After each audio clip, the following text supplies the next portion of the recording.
জিয়াফা আমার ডাকছেন? কি ব্যাপার, তুই এত সেজেগুজে আছিস কেন? আজকে না নীল ভাই আইবা শুনলাম, এই জন্য একটু সাজগোজ করছি। নীল আসবে তাতে তোর কি? তুই বাড়ির কাজের মেয়ের মতো থাকবি।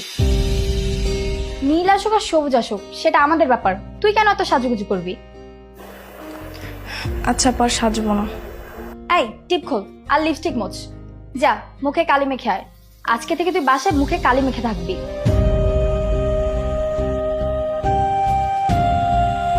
কি আছে রে? বাসাতে চিল্লাচিল্লি কিসের? দেখো না ভাইয়া, কাজের মেয়ের ঢং দেখো। নীল আসছে শুনে একদম সেজে গুজে নায়িকা হতে চাচ্ছে, কত বড় সাহস! বুঝতে পারছি, দাদির আশকারা পেয়ে পেয়ে না ও মাথায় উঠে গেছে। আর কেন যে দাদি ওকে এত আশকারা তা নিজে বুঝতে পারতেছি না। কি সমস্যা তোর? এসব পোশাক পরছিস কেন তুই? আমি যেন ভুল